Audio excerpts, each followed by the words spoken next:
ನಮಸ್ಕಾರ, ಕನ್ನಡಪ್ರಭ.comಗೆ ಸ್ವಾಗತ. ಪಶ್ಚಿಮ ಏಷ್ಯಾ ಯುದ್ಧಗ್ರಸ್ತವಾಗಿರುವ ಸಮಯದಲ್ಲಿ ಮಿತವ್ಯಯಕ್ಕಾಗಿ ಪ್ರಧಾನಿ ಮೋದಿ ಕರೆ ನೀಡಿರುವುದು ದೇಶಾದ್ಯಂತ ಚರ್ಚೆಯಾಗ್ತಿದೆ. कुछ संकल्प लेने होंगे और उन संकल्पों को पूरे समर्पण भाव से पूरा करना होगा. ಯುದ್ಧದ ಪರಿಣಾಮ ತೈಲ ಕೊರತೆ ಉಂಟಾಗಿದ್ದು ಆಮದು ಡಾಲರ್ನಲ್ಲಿ ಪಾವತಿಸುವ ವಲಯಗಳ ಮೇಲೆ ಒತ್ತಡ ಹೆಚ್ಚಿದೆ. ಮೋದಿ ನೀಡಿರುವ ಮಿತವ್ಯಯದ ಕರೆಯಲ್ಲಿ 1 ವರ್ಷದವರೆಗಿನ ಚಿನ್ನ ಖರೀದಿ ಕಡಿಮೆ ಮಾಡುವುದು, ವಿದೇಶಿ ಪ್ರಯಾಣವನ್ನು ಸಾಧ್ಯವಾದಷ್ಟು ಮುಂದೂಡುವುದು, ಸಾಧ್ಯವಾದಲ್ಲೆಲ್ಲ ಮನೆಯಿಂದಲೇ ಕೆಲಸ ಮಾಡುವ ಅಂಶಗಳೂ ಸೇರಿವೆ. ಸದ್ಯದ ಪರಿಸ್ಥಿತಿಯಲ್ಲಿ ಭಾರತದ ವಿದೇಶಿ ವಿನಿಮಯ ಮೀಸಲಿನ ಮೇಲೆ ಹೆಚ್ಚಿನ ಒತ್ತಡ ಬೀಳುತ್ತಿರುವುದರಿಂದ ಅದು ದೇಶದ ಹೊರಗೆ ಹೋಗದಂತೆ ತಡೆಯುವುದು ಪ್ರಧಾನಿ ಮೋದಿ ನೀಡಿರುವ ಸಲಹೆಯ ಹಿಂದಿನ ಉದ್ದೇಶ. पेट्रोल डीजल का संयम से इस्तेमाल करना. कोई भी फंक्शन हो, हम सोने के गहने नहीं खरीदेंगे. ನಾವು ಇಲ್ಲೆಲ್ಲೋ ಚಿನ್ನ ಖರೀದಿ ಬಿಡುವುದಕ್ಕೂ ಇರಾನ್ ಯುದ್ಧಕ್ಕೂ ಭಾರತದ ವಿದೇಶಿ ವಿನಿಮಯ ಮೀಸಲು ಖರ್ಚಾಗದಂತೆ ಆಗುವುದಕ್ಕೂ ಏನು ಸಂಬಂಧ ಅಂತ ಕೇಳಿದರೆ ಉತ್ತರ ಬಹಳ ಸರಳ. ಚಿನ್ನದ ಖರೀದಿ ಹೆಚ್ಚಾದಂತೆಲ್ಲ ಸಹಜವಾಗಿ ಡಾಲರ್ಗೆ ಬೇಡಿಕೆ ಹೆಚ್ಚಾಗುತ್ತೆ. ಭಾರತದಲ್ಲಿ ಚಿನ್ನದ ಬೇಡಿಕೆಯ ಪೂರೈಕೆ ನಿಂತಿರೋದೇ ಆಮದಿನ ಮೇಲೆ. ಭಾರತ ಹೆಚ್ಚಿನ ಪ್ರಮಾಣದಲ್ಲಿ ಚಿನ್ನ ಆಮದು ಮಾಡಿಕೊಂಡಂತೆಲ್ಲ ಹೆಚ್ಚು ಡಾಲರ್ ಪಾವತಿಸಬೇಕಾಗುತ್ತೆ. ಪರಿಣಾಮ ವಿದೇಶಿ ವಿನಿಮಯ ಮೀಸಲು ನಿಧಿಯನ್ನು ಹೊರತೆಗೆಯಬೇಕಾಗುತ್ತೆ. ಈ ರೀತಿ ವಿದೇಶಿ ವಿನಿಮಯ ಮೀಸಲು ಹೊರಹೋಗುವುದು ದೇಶದ ಆರ್ಥಿಕ ದೃಷ್ಟಿಯಿಂದ ಒಳಿತಲ್ಲ.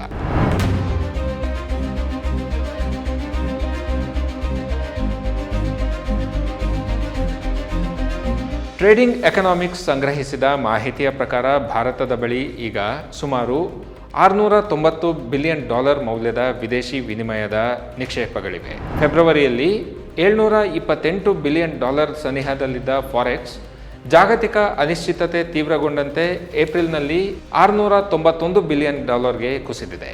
ಇನ್ನು ಭಾರತದ ಚಾಲ್ತಿ ಖಾತೆ ಕೊರತೆ ಅಥವಾ ಕರೆಂಟ್ ಅಕೌಂಟ್ ಡೆಫಿಸಿಟ್ 2026ರಲ್ಲಿ $84.5 ಬಿಲಿಯನ್ ವಿಸ್ತರಿಸಬಹುದು ಅಂತ IMF ಅಂದಾಜಿಸಿದೆ. ಇದು GDPಯ 2% CAD ಹೆಚ್ಚಾಗುತ್ತಿದೆ ಅಂದರೆ ಡಾಲರ್ ಒಳಬರುವುದಕ್ಕಿಂತ ಹೆಚ್ಚು ಹೊರಗೆ ಹೋಗ್ತಿದೆ ಅನ್ನೋದು ಇದರ ಅರ್ಥ. ಈ ರೀತಿ ಡಾಲರ್ ಹೊರಹರಿವಿಗೆ ಚಿನ್ನ ಖರೀದಿಯೇ ಪ್ರಮುಖ ಕಾರಣ. ಭಾರತದ ಚಿನ್ನ ಆಮದಿನ ಅಂಕಿಅಂಶಗಳನ್ನು ನೋಡೋದಾದರೆ 2026ನೇ ಆರ್ಥಿಕ ವರ್ಷದಲ್ಲಿ ಭಾರತ ಸುಮಾರು $72 ಶತಕೋಟಿ ಮೌಲ್ಯದ ಚಿನ್ನ ಆಮದು ಮಾಡಿಕೊಂಡಿದೆ. ಇದು ಹಿಂದಿನ ವರ್ಷಕ್ಕಿಂತ 24% ಹೆಚ್ಚು. ನಾವು ಖರೀದಿಸುವ ಪ್ರತಿ ಔನ್ಸ್ ಚಿನ್ನಕ್ಕೂ ಡಾಲರ್ನಲ್ಲೇ ಪಾವತಿಸಲಾಗುತ್ತೆ. ಹೆಚ್ಚು ಚಿನ್ನದ ಬೇಡಿಕೆ ಅಂದರೆ ಅದು ಹೆಚ್ಚಿನ ಡಾಲರ್ ವಿದೇಶಿ ವಿನಿಮಯದಿಂದ ಹೊರಹೋಗುವುದಾಗಿದೆ.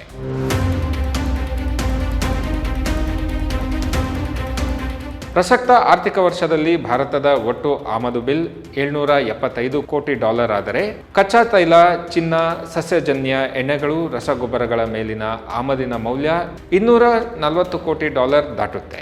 ಈ 4 ವಸ್ತುಗಳು ಭಾರತದ ಒಟ್ಟು ಆಮದಿನ 31.1% ಚಿನ್ನದ ಆಮದಿನ ಮೇಲಿನ ಬಿಲ್ ಒಟ್ಟು ಆಮದಿನ 10%.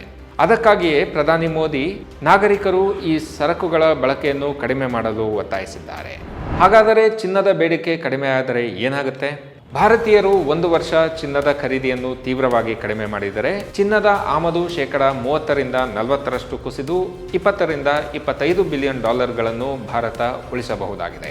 50% ಕುಸಿದರೆ CADಯ ಅರ್ಧದಷ್ಟು ಅಂದರೆ $36 ಬಿಲಿಯನ್ ಭಾರತದ ಬಳಿಯೇ ಇರುತ್ತವೆ. ಫಾರೆಕ್ಸ್ ಸ್ಥಿರವಾಗಿರಲಿದೆ. ಸರಳವಾಗಿ ಹೇಳುವುದಾದರೆ 1 ವರ್ಷ ಚಿನ್ನವನ್ನು ಖರೀದಿಸದೇ ಇರುವುದರಿಂದ ಭಾರತ ಡಾಲರ್ ಹೊರಹರಿವನ್ನು ನೇರವಾಗಿ 16 ಕೋಟಿಗಳಷ್ಟು ಕಡಿಮೆ ಮಾಡಬಹುದಾಗಿದೆ.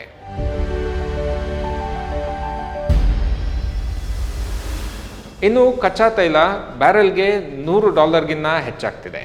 ಭಾರತ ತನ್ನ ತೈಲ ಅಗತ್ಯತೆಗಳಲ್ಲಿ 88% ಆಮದು ಮಾಡಿಕೊಳ್ತಿದೆ. ಇಂತಹ ಸಮಯದಲ್ಲಿ ಚಿನ್ನದ ಆಮದು ಕಡಿಮೆ ಮಾಡಿದ್ದರಿಂದ ಉಳಿಸಿದ ಡಾಲರ್ ದೇಶಕ್ಕೆ ಮುಖ್ಯವಾಗುತ್ತೆ. ಇದನ್ನು ಅಗತ್ಯ ಇಂಧನ ಆಮದುಗಳಿಗೆ ಪಾವತಿಸಲು ಬಳಸಬಹುದಾಗಿದೆ.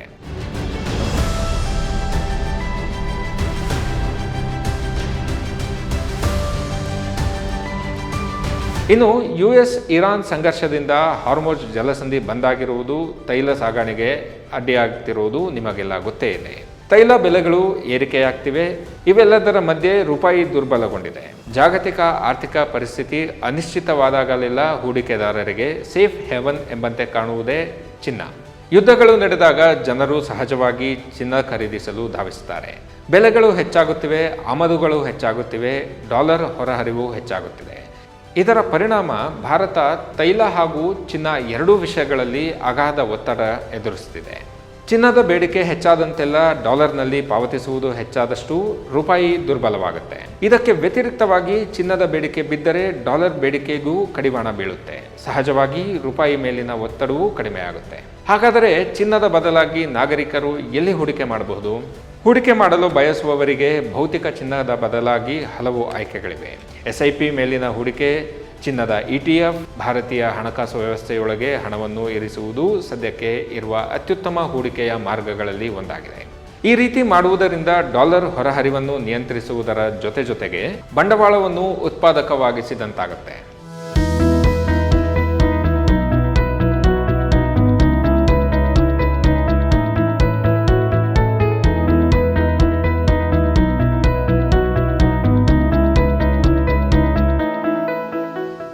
ಇನ್ನು ಮೋದಿ ಕರೆ ನೀಡಿದ್ದರಿಂದ ಒಂದಷ್ಟು ವಲಯಗಳ ಮೇಲೆ ಪರಿಣಾಮವೂ ಬೀರಿದೆ. ವೆಚ್ಚಗಳನ್ನು ಕಡಿಮೆ ಮಾಡುವ ಪ್ರಧಾನಿ ಮೋದಿಯವರ ಮನವಿಯು ಚಿನ್ನದ ಬಗ್ಗೆ ಮಾತ್ರವಲ್ಲ, ಇದು ಆರ್ಥಿಕತೆಯ ಹಲವಾರು ಪ್ರಮುಖ ವಲಯಗಳಲ್ಲಿ ಪ್ರತಿಕ್ರಿಯೆಗಳನ್ನುಂಟು ಮಾಡಿದೆ. ಮೋದಿ ಭಾಷಣದ ಬೆನ್ನಲ್ಲೇ ವಿಮಾನಯಾನ ಸಂಸ್ಥೆಗಳು ಮತ್ತು ಪ್ರಯಾಣಿಕ ಸಂಬಂಧಿತ ಷೇರುಗಳು ಕುಸಿದಿದೆ. ವಿದೇಶ ಪ್ರಯಾಣ ಮತ್ತು ಡೆಸ್ಟಿನೇಷನ್ ವೆಡ್ಡಿಂಗ್ಗಳು ಮುಂದೂಡುವ ಸಾಧ್ಯತೆ ಇದೆ. ಟಿಕೆಟ್ಗಳು ಮತ್ತು ರಜೆ ಪ್ಯಾಕೇಜ್ಗಳ ಬೇಡಿಕೆಯೂ ಕುಗ್ಗುವ ಸಾಧ್ಯತೆ ಇದೆ. ಇದು ವಿಮಾನಯಾನ ಸಂಸ್ಥೆಗಳು, ಪ್ರಯಾಣ ಏಜೆನ್ಸಿಗಳು ಮತ್ತು ಆತಿಥ್ಯ ಸರಪಳಿಗಳ ಮೇಲೆ ಪರಿಣಾಮ ಉಂಟು ಮಾಡುತ್ತೆ.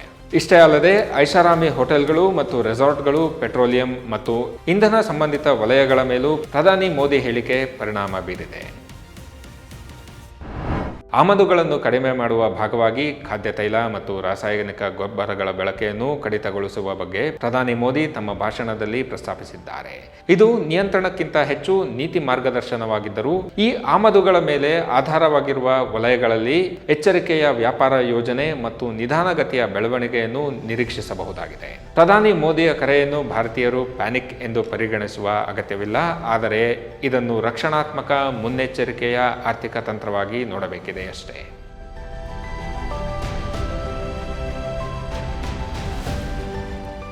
ಇದು ಇಂದಿನ ವಿಶೇಷ. ವಿವರವಾದ ಸುದ್ದಿಗಳಿಗಾಗಿ ಕನ್ನಡಪ್ರಭ.com ನೋಡಿ. ನಮಸ್ಕಾರ.